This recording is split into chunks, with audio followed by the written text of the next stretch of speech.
विशाल। काली और विशाल तो जा रहल बाड़े, अब का करबो बहिन? तलाक दे के जाइए तो अच्छा हो गया हंसिका जी।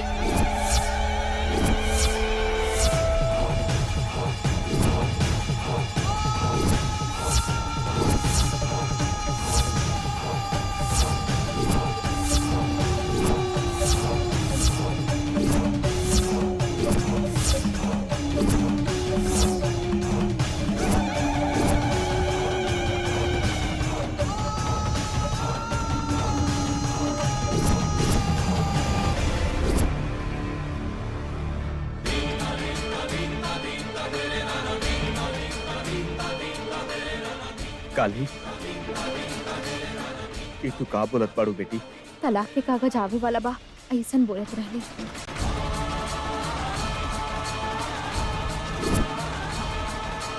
घर में रही तो जल्दी जल्दी दस्तखत पे सारा काम भी हो जाए। शाबाश काली, लेदर शूज खराब करे के पीछे तो हर खराब सोच ही भई लोग। लेकिन काली इतना बढ़िया सोच सकेली ई हम ना सोचले रहनी। बेटा, ओकर कहे के मुताबिक घर पर ही रुक जा।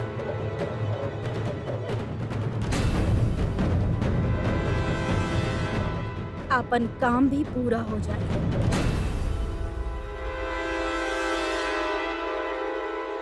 ठीक बा माँ।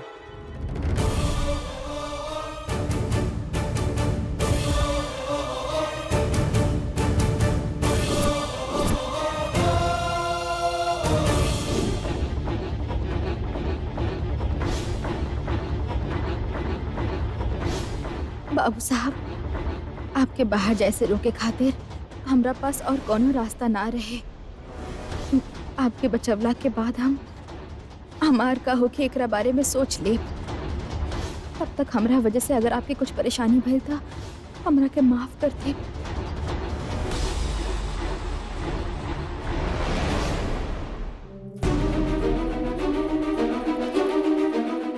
का भइल दादी माँ? का होखे वाला है बतावा हमके। हमार पोता के ऑफिस जैसे काहे रोक रहल बाड़ू? कुछ बुरा होखे वाला है का? दादी माँ के अगर पता चल जाए कि हम भविष्य देख सके नहीं तो ये हमरा के घर से बाहर ना निकाल दे। बतावा काली, कुछ अनहोनी होखे वाला है का? का पता, हम नहीं जाने दादी। बाबू साहब के बाहर भेजल हमरा ठीक नहीं खे लगल। ऐसे में हमके या हमार बेटा के बतावे के चाहत रहे। अब देखा, तू अपन पैर पे कुल्हाड़ी मार ले ली। अब ऐसे काहे देख रहल बाड़ू? विशाल के रोके के पड़ी। लॉयर के आवे के टाइम हो गई। तलाक के कागज पर दस्तखत करे के हा। ई काहे याद कैलू? आज आवे वाला बाड़े बतवले रहले ना दादी माँ। घर उजाड़े वाला कभी आए का मतलब? ऐसा लोगन के इंतजार करल ही गलत बात है काली। ऐसन बात हम गलती कैले बानी का दादी माँ? और न तका, अब वो लॉयर आवते होखी। तिलोत्तमा जे कहेली उ करेलू। तलाक होखला के बाद टी कॉफी देवे खातिर भी तू ई घर में रहबो कि ना पता ना। ई का दादी माँ ऐसे काहे बोलत बानी? जब ही घर के संभाले वाली देवी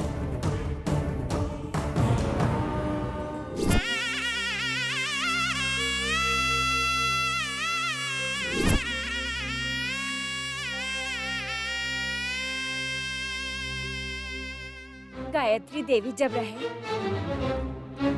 त घर मंदिर जैसन रहे। हमार बड़ बहू देवी जैसन सभे घर में चलत रहली। ओकरे जाए के बाद उ वैभव और खुशहाली कुछ न रह गई। त्योहार आवे के बाद सब अच्छा होखी सोचले रहनी। अब इतना परेशानी हो रहा है। अब का करे के चाहिए दादी माँ? लॉयर आए या भगवान आए, हम ही तलाक के कागज पे दस्तखत न करब बोल दा। एक बार तलाक देब एक बार ना देब, अगर ऐसन कह के बार बार बात बदलब तो गलत बाना दादी माँ। हे भगवान, तो के कैसे समझाई? जिंदगी या जान बचावे खातिर झूठ बोलल ई कोनो गलत बात नहीं खे हा। अभी जरूरत भी हा। भगवान भी बात बदल के कार्य पूरा करेलन।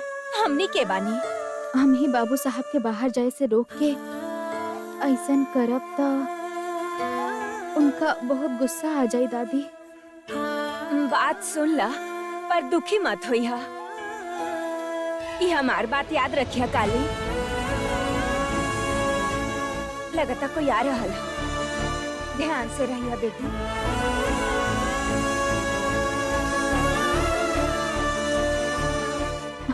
बाबू साहब के जाए से रोक देनी बाकी आवे वाला मुसीबत के रोक पाए का। वो कौन सा रूप में आई पता ना। आई जल्दी लेके आई।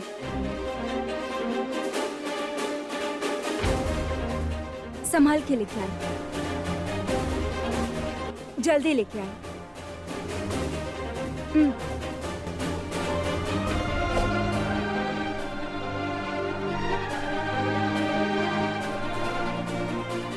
मामा जी एक्चुअली जल्दी आई।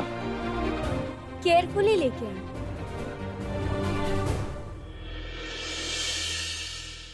Good morning ma'am. Good morning. Good morning sir. Good morning. संभाल के लेके आई। ध्यान से। सर आपके पार्सल आ गई है।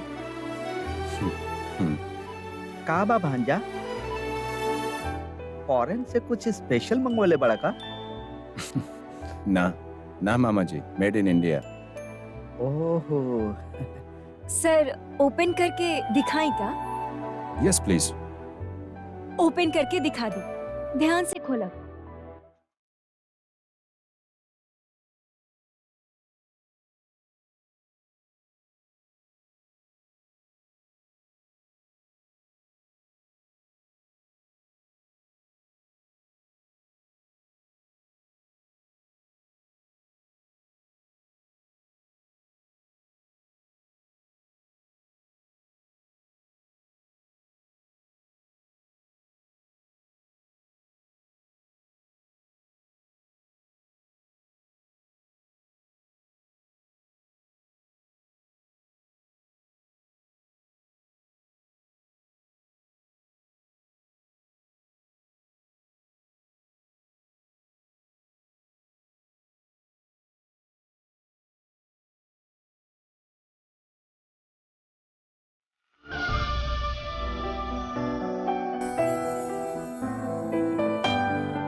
Wow!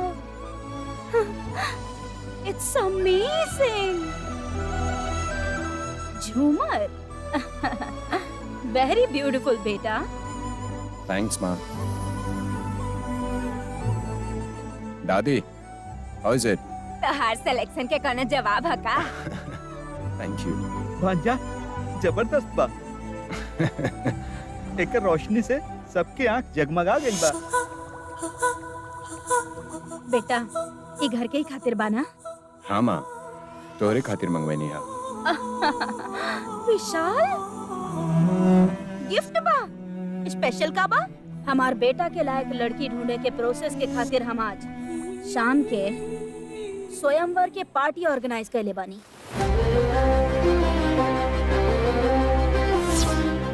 यही खातिर ई गिफ्ट देले बाड़ा हमरा के ना। हाँ ना विशाल? हाँ माँ। विशाल एकरा अहिजा लगवा दा।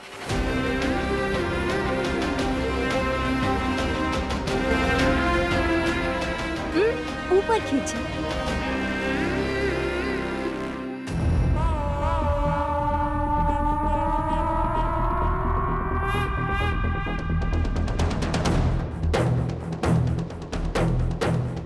आराम से।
उठा ना बेटी।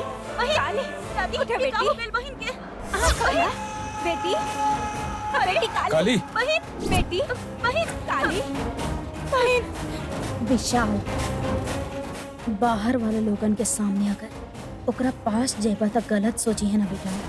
आ, काली का भइल बेटी? अरे आँख खोला। बहन आँख खोला। बहन दादी बहन आँख ना खोल रहल बाड़ी। बहन काली बहन का हो गई? उठा बेटी। दादी बहन के का हो गइल बा? आँख काहे ना खोला दादी? अंशिका तू पहले जाके पानी लेके आवा। काली काली काली उठा बेटी। काली उठा बेटी। का भइल बेटी? बेटी काली काली। झूमर के देखते ही काली बेहोश काहे हो गई?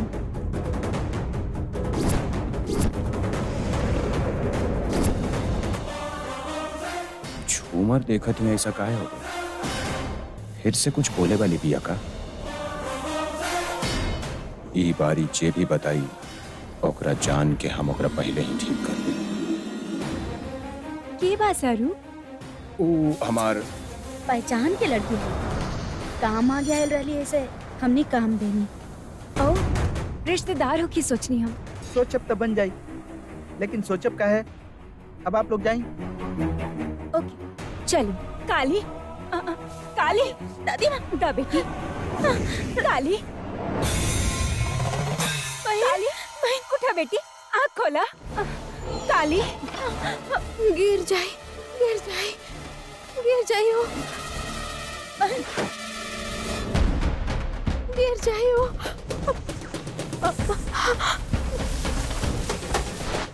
बाबू साहब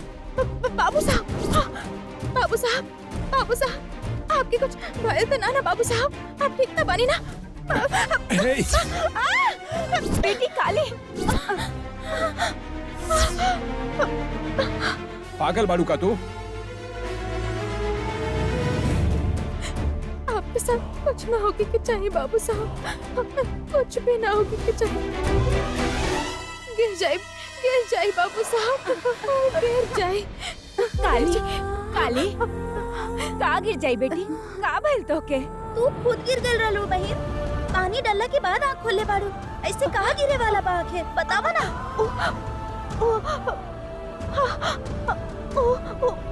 गिर जाए हंसिका जी।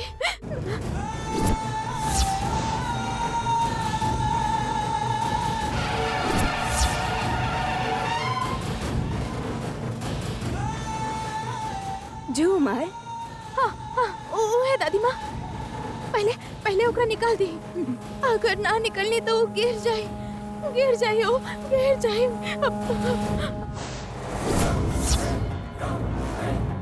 दीदी ये तोरा पसंद बा ना, यही से ही ऐसे कहत किया। ऊपर से नीचे कैसे गिर जाए? ये कोनो पतंग के पतला धागा में बांधल बा का? महंगा झूमर बाई। ओ गिर जाए साहब जी। ओकरा पहले वहाँ से हटा दी। हमार बात मान ली, ओकरा हटा दी। ओ गिर जाए साहब जी, हमार बात। ए चुप हो जा। अच्छा कहते ही तोहर नजर के चुभे लागल। गलत मत समझी हमरा माँ जी। ओ सच में गिरे वाला बा। बाबू साहब के जान के खतरा बा। हम कहत बानी ना ओकरा पहले हटा दी। Stop it, just stop it. यही कहे चाहता हूँ ना कि झूमर से हमरा खतरा बा, यही बात बा ना? हाँ बाबू साहब, हमार बात मान ली। वहाँ ना रहे के चाहिए, निकाल दी ओकरा। देखिए हमार बात मानी ना। सोना काली निकाल के ओकरा कपाट में रखल जाए। वो कोनो खिलौना बा का? लाखों रुपया खर्च करके आइल बा।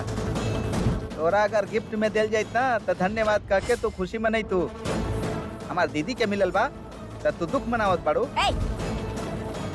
काली के बारे में ऐसन बात कर रहल बड़ा? कोनो दिन भी मुंह खोल के खुद से कोनो चीज मांगले रहे काई? बाकी अब जानबूझ के कर रहल बाड़ी सासू माँ। एक मिनट माँ।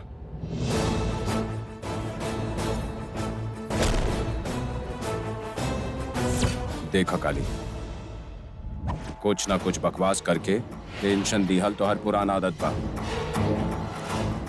ई बार हम बोलत आनी, अगर हमरा पे कौनो खतरा आवे वाला बा तो हम ओकरा के देखे चाहता नहीं कि वो खतरा कैसे होखे वाला बा।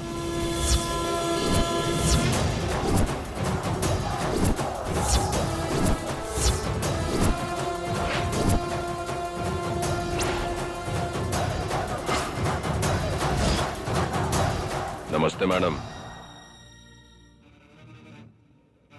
हाँ हाँ, पति पत्नी के अलग करे खातिर महान इंसान लॉयर जगन्नाथ जी आगे बढ़े दीदी।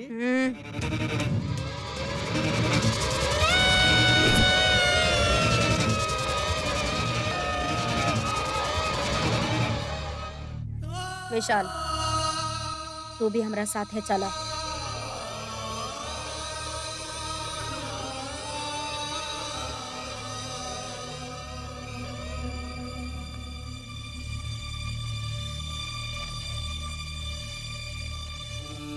उ लोग तो चल गए बहन, लेकिन इता बतावा, ई झूमर के वजह से का होखे वाला बा? विशाल के ऊपर गिर जाई का? कैसे और कब? तोरा के कैसे पता चलन? ए, बतावा। तू पहले अंदर जा। हमरा ना सुने के चाहिए, हमरा सुने के बा। जाए के बोली ना। ठीक बा, हम जाकर के जूस बना बतानी। बहन, तू दादी माँ से बात करके आ जाइए, हमनी दोनों साथे पियब। बेचारी बेहोश होके गिर गल रहली ना, जूस पीबू तो ठीक हो जाएगी। पहले तू जा ना। जाता नहीं ना।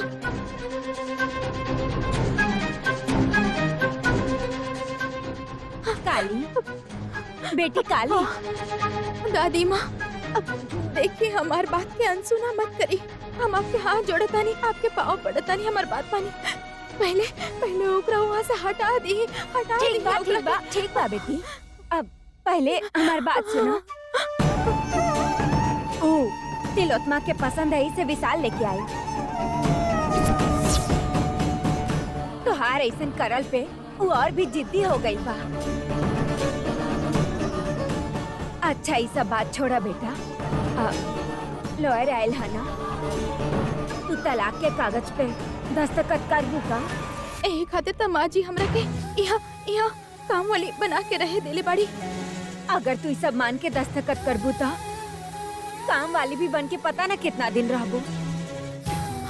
यही का दादी माँ? हाँ बेटी, काम खत्म होखे के बाद जरूरत भी खत्म हो जाला।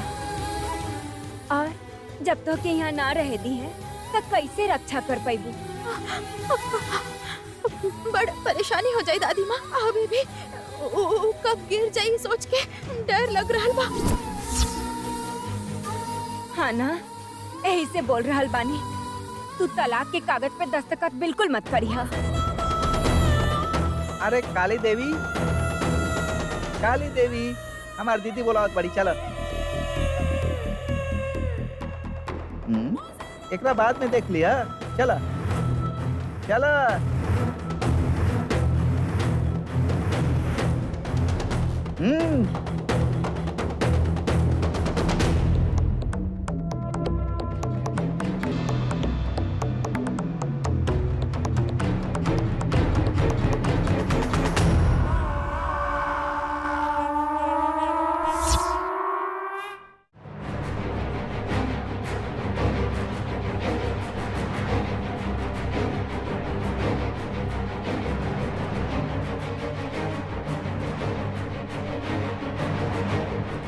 मैडम, डिवोर्स रिलेटेड सारा पेपर्स रेडी बा, चेक कर ली।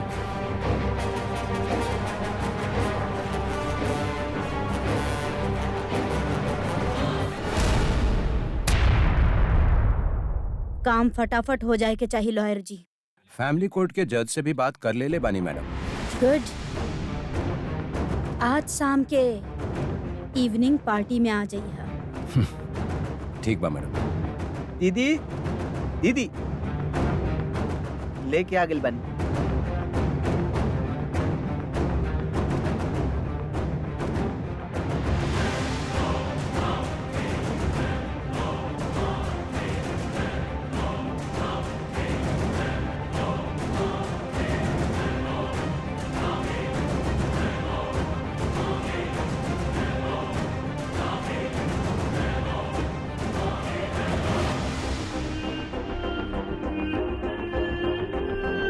मैडम, ओ, हम्म। आ, आप बैठ जाइए। कोनो बात ना साहब। वकील साहब, एकरा तलाक दिवावे वाला के कितना इज्जत देत बिया देखी। सर कह के बुला रहल बिया ई। देखा काली, ई काम हड़बड़ी या जबरदस्ती में ना कइल जाला। तू वहाँ आराम से बैठा, ओकर बाद सब काम करा। वहाँ बैठ जाए। बड़ के सामने हम कुर्सी पे ना बैठब साहब। नीचे बैठ जात बानी।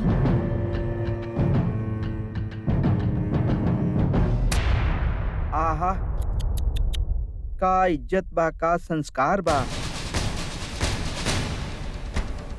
असल में ही घर में रहेला एक लड़की नइखे, यही से एकर भलाई खातिर ही हमनी एकरा यहाँ से भेजत बानी।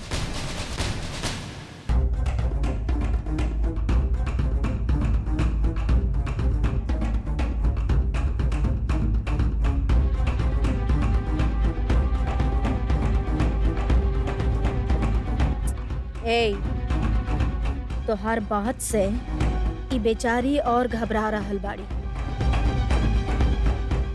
डिवोर्स पेपर पर दस्तखत करे खातिर ही त अहिजा आयल बाड़ी। हम सही कहनी ना? तू जा। ठीक बा दीदी, आप लोग चालू रही। हाँ, भांजा, अब तोहरा आजादी से घूमे के दिन आ रहल बा। अब तू स्वतंत्र हो जाइबा। ऑल द बेस्ट। मैडम, वो पेपर्स जरा इधर दे दी। देखा काली, ई पेपर्स में जे सब भी लिखल बा हम वो पढ़त हनी। I Mrs Trikali, wife of Vishal Babu, residing at the address. Lawyer ji, पढ़ल छोड़ करके अगर साइन कहाँ करे के भाई बता देब त ई साइन करला के बाद चल जाई। एकर अलावा भी बहुत सारा काम बा। वैसे बाड़ी त काम वाली ही। हाँ माँ जी। देखी ना कैसे मान भी रहल बाड़ी। हम सब चेंज कर देले बानी मैडम।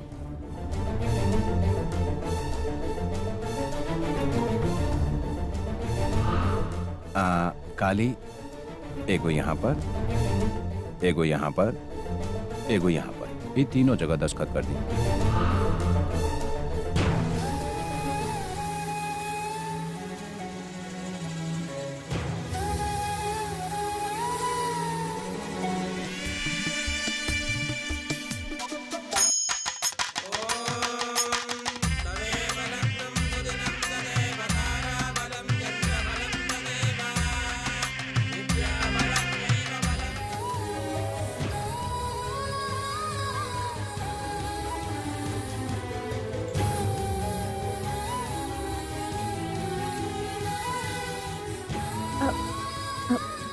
हमरा दस्तखत कल ना आवेला। अंगूठा छाप बनी। का दस्तखत करे बिना आवेला? उम्हूं। का बा मैडम, ये ऐसन अनपढ़ लड़की के शादी विशाल बाबू से कैसे करा देनी?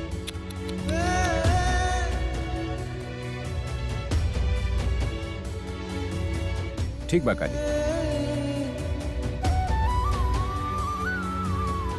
देखा काली, ई इंक पैड बा, एकरा पर ऐसे अंगूठा दबा के ई पेपर्स पर छाप दे दी।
ई भगवान के इम्तिहान नहीं खे काली, राक्षस के चाल बा। इंसान जैसन दिखे वाला राक्षस, उनकर वजह से हमार बेटा के साथ हादसा हो रहल बा काली। इतना दिन तक जैसे बचते आयल बाड़ू वैसे ही लड़ते रहा।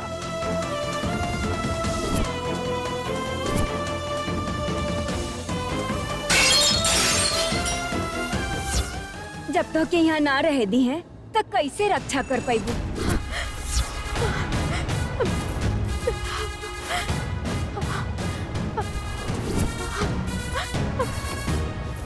कर दी।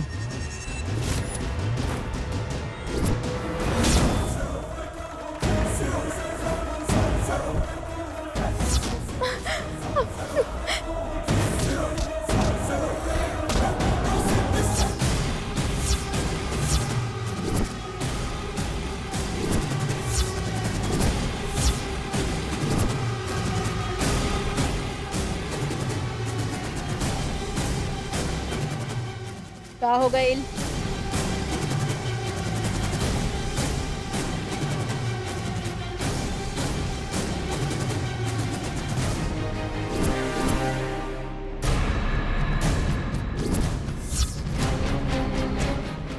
काली इतना घबरा रहल बाड़ी, मतलब जरूर कुछ बहुत बुरा होखे वाला है। हादसा के रोके खातिर झूमर निकाले के पड़ी। कैसे? अब नौकर से कह दी का? हाँ, ना ना, हमें कुछ करता नहीं। तलाक के पेपर पर अंगूठा लगा दी तब ओकर जिंदगी भगवान भरोसे। ए परसू, हाँ। परसू, ई पशु कह के काहे बुला रहल बाड़ी? का बात बा भाई? यहाँ पे माँ जी, आप हमके बोला रहल बानी? हाँ ना, तो के बुलावा तानी। ई उम्र में ई बुढ़िया के का हो गइल के इतना व्याकुल हो रहल बिया ई? आवत बानी माँ जी। बोली माँ जी। हमार बोले पे तू काम करबा का? औवा, ई का बात करल बानी माँ जी? आप इस सूर्य देव के साम्राज्य के राजमाता बानी। आप खाली ऑर्डर करके तो देखी, हम जरूर करब माँ जी। वैसे कौन काम बा हमरा बताई? वैसे हमेशा डांटे वाला आप हमरा कबो कोनो काम करे खातिर कह के देखी, हम ये सोचत रहिला माँ जी। ऐसन का? तो वहाँ देखा।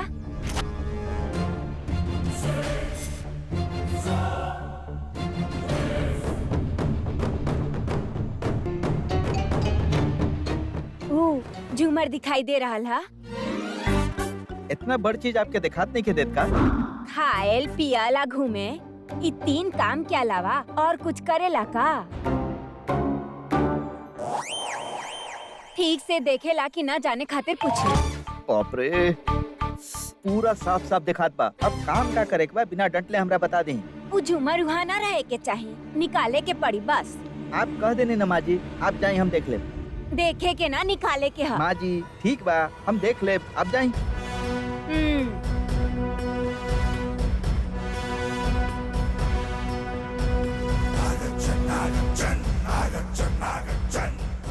शबरी माँ जी, गलत काम सौंप रहल बानी हमरा। ई ऊपर लटकावल झूमर से ही मुसीबत आवे वाला बा, ई पक्का बात बा। ई ओकरा ऊपर से गिरबे करी, फिर विशाल के काम खत्म।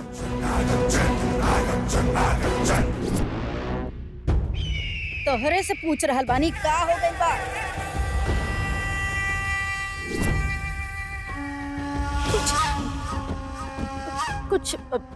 कुछ ना भइल माँ जी।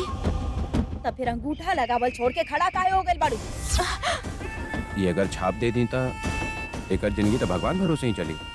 लागत ही छाप देवे ना चाहत बाड़ी।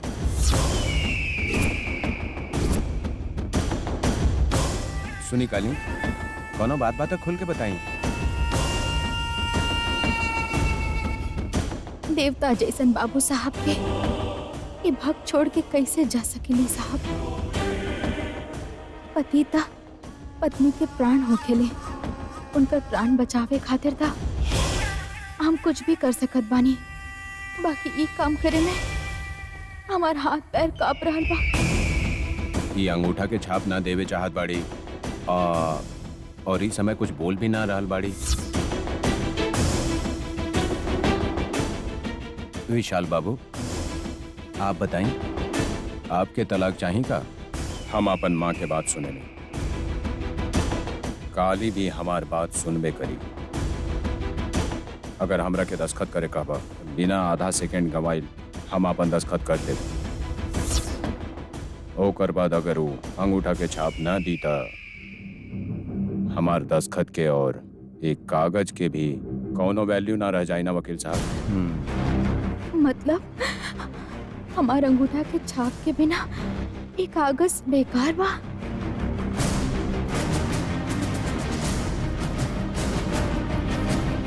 मैडम, विशाल बाबू तो क्लियर कट बोल देने, अब आप कहीं का करेंगे? पहले ही कहले रहलू कि जैसन बोलबू वैसने करम, तो फिर नाटक काहे खातिर कर रहल बाड़ू? हे, अंगूठा लगावा ताड़ू की ना? ओ आप होगी चाहे बाबू साहब होगी, अब तलाक देवे खातिर तब बोलनी हाँ, बाकी कागज दिला के बाद आप लोग एक बार देखे खातिर ना बोलनी ना माँ जी। देखिए लेबू तो का कर लेबू? हाँ, का कर लेबू तू? अगर केहू बतैले ना होई कि डिवोर्स पेपर बा, त तू एकरा से अपन हाथ पोंछ ले तू। पढ़ाई नहीं कैले, लेकिन संस्कार बा हमरा में बाबू साहब। वाह, बात तो बहुते अच्छा करत बानी। अगर मौका मिल जाए ना तो हमरा सबके उल्लू बनावे के कला भी बढ़िया से आवेली एकरा। ए, अभी का बा? माँ एक सेकंड। काली, तोहरा और हमरा के माँ के कहे अनुसार ही अलग होवे के चाहिए। वकील साहब के साथ साथ समय भी आ गइल बा। सोचा मत और देर भी मत करा, अंगूठा लगावा।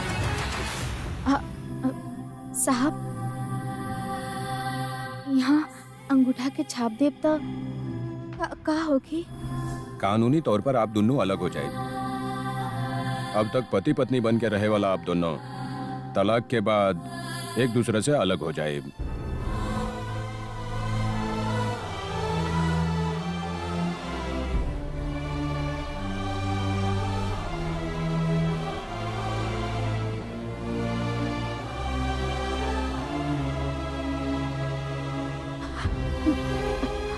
अंगूठा के छाप ना देता?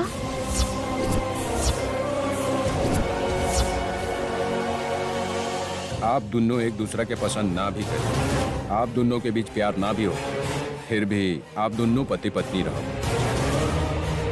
केहू आपके रोक ना सकेला, यही कानून बा। ए, अगर तू अंगूठा ना लगेबू ना तो ई घर में काम वाली बन के भी ना रहे देवता रखे। आपके बात हम मानम माजी, बाकी इमे आखिर का लिखल बा केहू पढ़ दी ता हम सुनल चाहत बानी। ई कोनो रामायण बा का? जानल जरूरी बा। ई थोड़ा देर पहले साहब बोले रहलन ना माजी। छाप देती हैं आप इनका से अलग हो जाए।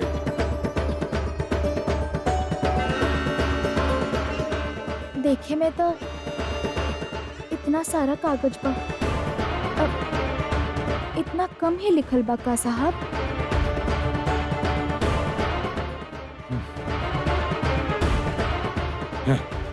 इला पेपर्स देख ला, ठीक से देख ला, उलट पलट के देख ला, तोहरा के एक अक्षर भी समझ में ना आई।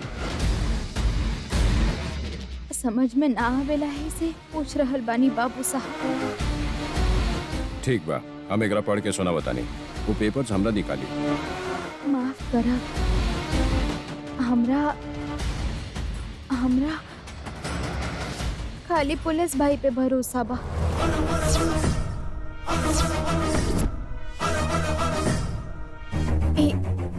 ए ले जाके हम उनका के दिखाए।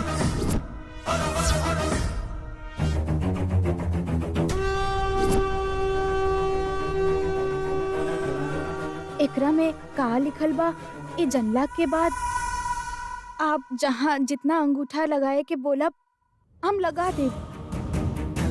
ठीक बा ना?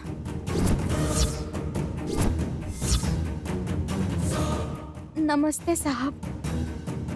काली काली काली काली रुका। काली तोरे कहता नहीं। काली रुक जा। काली तोरे से कह रहल बानी, रुक जा। हे मेंटल काली, काली रुके खातिर कहनी ना।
साहब इमे का लिखल बा हमरा के पता नहीं खे। ए वो वकील बतैले रहले ना, भरोसा होके के चाहिए ना। हम पढ़ती का हाँ? हमरा सामने आप पढ़ब त आप हमरा के स्कूल के बच्चा हाँ, जैसन दिखाई दे और हम तो अनपढ़ बानी। आपके सामने मास्टर आइन Oh लगब। God! ए! फिर से नाटक करल बाड़ू तू? सच बोलत बानी बाबू साहब। का सच बोलत आड़ू? हाँ जल्दी बतावा हमरा।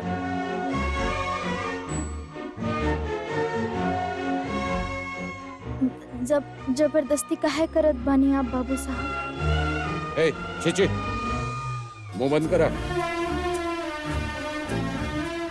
केहू देख ली तो कुछ और समझी। कुछ और समझी? वो कैसे बाबू साहब?